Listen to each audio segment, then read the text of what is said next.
बना पाए एज हम लोग बिजी थे हमारे पहले व्लॉग को अपलोड करने में, इसलिए हम व्लॉग उस टाइम स्टार्ट नहीं कर पाए। फिर हम लोग को कॉलेज के लिए रेडी होना था, रेडी होके फिर हमें लंच में जाना होता है क्योंकि हमारे हॉस्टल की मेस का रूल्स होते हैं कि इस टाइम तक इतने पे ही आपको खाना मिलेगा, फिर मेस बंद हो जाता है। हमारा फर्स्ट स्ट्रगल खाने का। फिर उसके बाद हम लोग को कॉलेज जाना होता है, जस्ट हमारा 11:40 का ही तो टाइम होता है हमें कॉलेज जाने का, तो वहाँ तक हमें पहले पहुँचना होता है, टीचर्स आए उससे पहले, प्रोफेसर फिर टीचर आ गए तो दरवाजा बंद हो जाएगा, फिर हमको ना आने देंगे और अटेंडेंस तो होगी भी नहीं। हाँ। और कोई निकलेगा भी नहीं जब तक तुम्हारा टाइम लेक्चर खत्म नहीं हो जाता है ऐसा।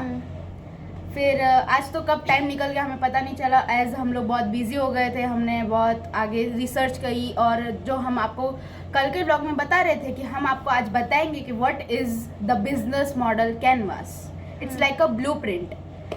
देख, अगर आप एक टाइम शेड्यूल बना रहे हो कि आप ऐसे ऐसे इस टाइम पे पढ़ने वाले हो, ये एक तरह से वही हुआ कि आप ऐसे ऐसे आपके बिजनेस में आप चीज़ें इम्प्लीमेंट करोगे। इसके बिना आपका बिजनेस मतलब वर्क तो करता है बट एक प्रॉपर स्ट्रेटेजिक वे में कि लाइक 100% गारंटी चांसेस है कि आपका बिजनेस ऐसे वर्क प्रॉपर करेगा। अगर आपका मतलब कोई ऐसे $1 बिलियन कंपनी ना बने बट स्टिल आपका बिजनेस वर्किंग है, आप उससे रेवेन्यू जनरेट कर पा रहे हो, प्रॉफिट कर रहा है बिजनेस, ऐसा एक प्रॉपर स्टेबलाइज बिजनेस कैसा होता है वो। तो फर्स्ट इसके अंदर हम 9 ब्लॉक्स होते हैं, उसमें से फर्स्ट ब्लॉक ये है कस्टमर सेगमेंट्स।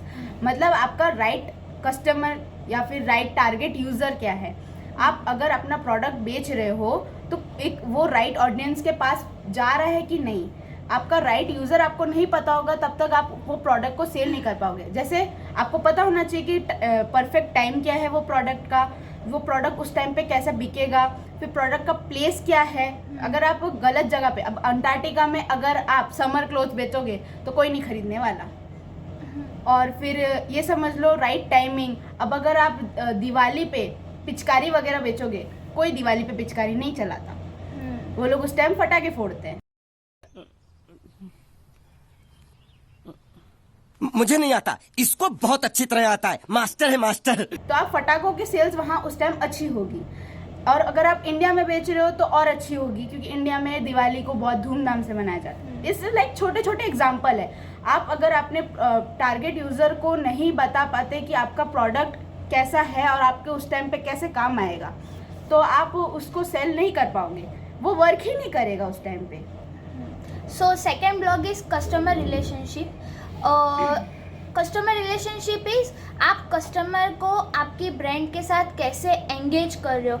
जैसे कि let me give an example, ये अभी किसी रेस्टोरेंट में गई थी और वहाँ का पिज़्ज़ा खा के इसको इतना खराब लगा, वो सबको आके ऐसा बोल रही है कि वहाँ पे कभी मत जाना, वहाँ पे कभी मत जाना। खुद भी कभी नहीं गई तब से, मतलब 2-3 महीने हो गए तब से गई नहीं है खुद भी, दूसरों को भी बोल रही है कि कभी वहाँ पे मत जाना। दैट इज़ कि आपका कस्टमर रिलेशनशिप बहुत वीक है। आपका कस्टमर आपकी प्रोडक्ट या आपकी सर्विस से सेटिस्फाइड नहीं है वो, तो customer relationship is very important. क्योंकि अगर आपका कस्टमर आपसे कोई प्रोडक्ट ले रहा है एंड वो कभी वापस आके फिर वो प्रोडक्ट खरीद ही नहीं रहा आपसे, ना ही वो सर्विस ले रहा है, तो आपका कस्टमर रिलेशनशिप बहुत वीक है। थर्ड ब्लॉग है चैनल्स। चैनल मतलब आप कस्टमर तक कैसे रीच कर रहे हो और कस्टमर आप तक कैसे रीच कर रहा है।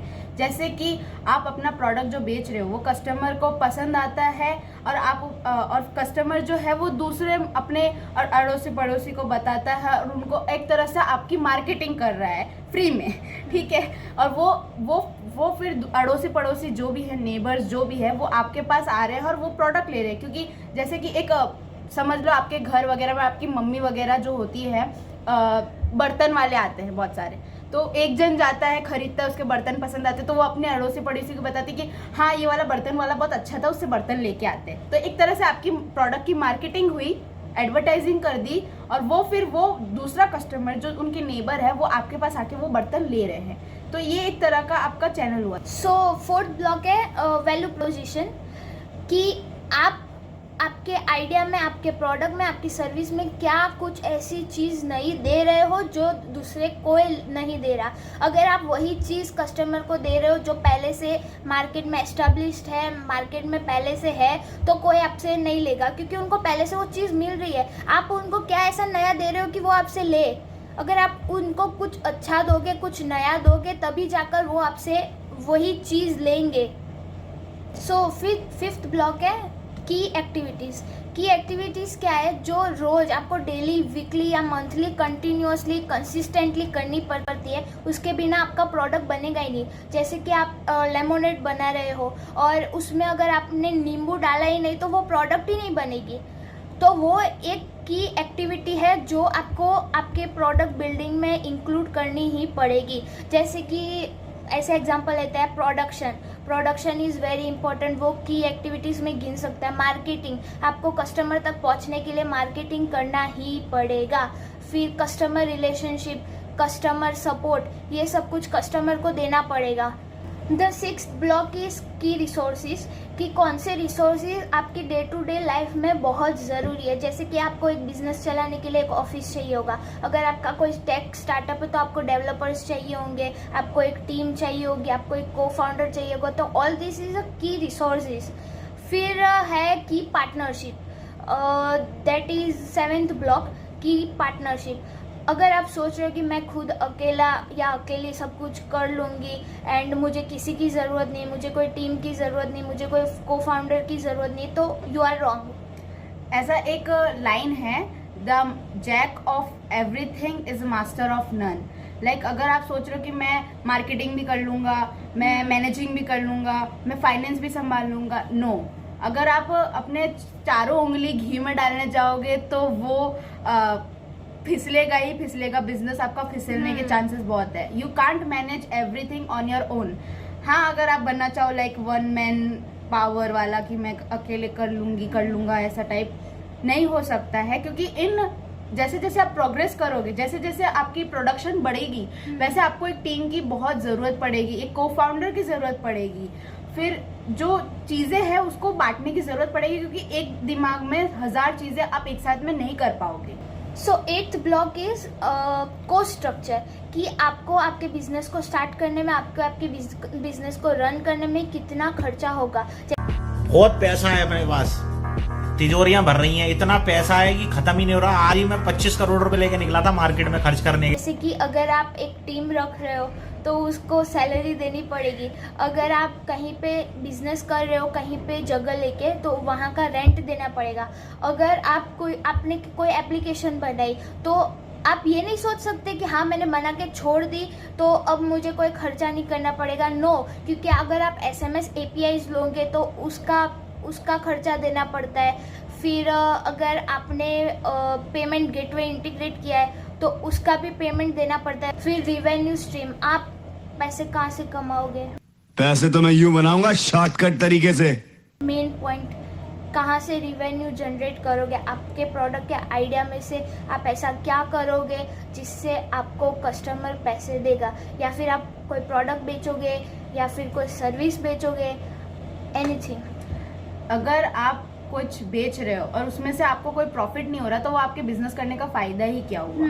ऑब्वियसली आप बिजनेस कर रहे हो फॉर गुड, बट स्टिल आपने बिजनेस किया है, आपने इस पर कॉस्टिंग लगाई है। जैसे हमने 8 ब्लॉक में देखा था कॉस्ट स्ट्रक्चर, तो हमने उसके ऊपर खर्चा किया है। तो अगर आप वो चीज़ बेच रहे हो और उस पर कोई आपको प्रॉफिट नहीं मिल रहा, आपको अपने मनी रिटर्न नहीं मिल रहे, तो वो बिजनेस फायदे में नहीं है। If you are doing good, फिर वो गुड के लिए ही रह जाएगा, आपका कोई उसमें कुछ नहीं होगा, वो बिजनेस फिर घाटे में जाएगा, आपको फिर डेप्ट में पड़ जाओगे, ऐसा सब।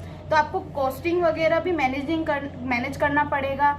फिर जो आपका मोनेटाइजेशन जो हुआ प्रोडक्ट का वो भी रखना पड़ेगा, वरना उसके बिना आपका बिजनेस वर्क ही नहीं करेगा।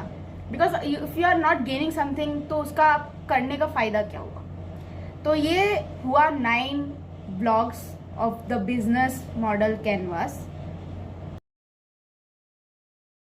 अगर आप कोई बिजनेस कर रहे हो जो अभी स्टार्ट होने वाला है, या फिर कोई आपके पास कोई आइडिया जिसको आप स्टार्ट करना चाहते हो, या फिर कोई ऐसा बिजनेस है जो अभी रनिंग में है, फिर भी आप बिजनेस मॉडल कैनवास के थ्रू आप अपना पूरा आइडिया, मतलब ये एक रोड मैप जैसा है, बिजनेस स्टार्ट करने के पहले यू शुड डू दिस। तो आपको एक क्लियर आइडिया हो जाएगा कि मेरा कस्टमर कौन है, मैं कस्टमर रिलेशनशिप कैसे बनाऊंगा, मुझे बिजनेस में कौन से की रिसोर्सेज चाहिए होंगे, कौन सी एक्टिविटीज़ है जो बहुत इंपॉर्टेंट है, जिसके बिना मेरा बिजनेस चलने वाला ही नहीं है। तो ये सब करना बहुत ज़रूरी है। तो बिजनेस मॉडल कैनवास का हम लिंक नीचे दे देंगे, या फिर आप गूगल पे जाके सर्च करोगे बिजनेस मॉडल कैनवास, तो भी वहाँ पे बहुत सारे फोटोज़ एंड ऑल दैट आएंगे। तो उसको प्रिंट करवाओ एंड उसको फिल आउट करो, you will have a clear idea. तो जैसे कि आप विजन बोर्ड बनाते हो देखने के लिए कि आपका विजन क्लियर हो जाए, ये एक तरह का विजन बोर्ड है जिसको आप अपने बिजनेस के लिए क्लैरिटी ला सकते हो जिसमें से। तो एज हमने अपने बिजनेस के लिए इसमें से ही बहुत अभी चीज़ें सीखी। वेल हमें पहले स्टार्टिंग बिजनेस कर रहे थे, अभी ये नहीं पता था। अगर पता होता तो हमारा बहुत सारा जो इतना सब हमने जो रिजेक्शन वगैरह रखे थे, जैसे हमने बताया कि हमने बहुत रिजेक्ट किए थे आइडियाज़ को, तो अगर हमने ये चीज़ पहले पता होती तो हम शायद ये और फास्ट प्रोसेस में कर पाते और बहुत सारी टाइमिंग हम लोग जो है वो सेव कर पाते। ये आपका थोड़ा सा ही टाइम लेगा, लाइक अगर आप 20 मिनट भी इस पर वर्क करोगे तो आपका प्रॉपर आइडिया, प्रॉपर एक बिजनेस ब्लूप्रिंट तैयार हो जाएगा कि आप कैसे स्केलिंग करने वाले हो, क्या प्रोडक्ट सेल करने वाले हो, किसको सेल करने वाले हो, आपका टारगेट यूजर क्या होगा, सब कुछ। तो वेल आगे अभी बहुत सारे न्यू चीज़ें आने वाली है।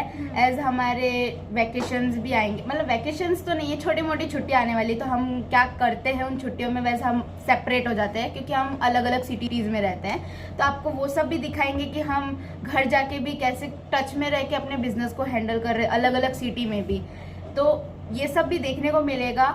और फिर अभी डेली आपको रोज़ हम लोग नए सेशंस दिखाएंगे, तो प्लीज़ देखें।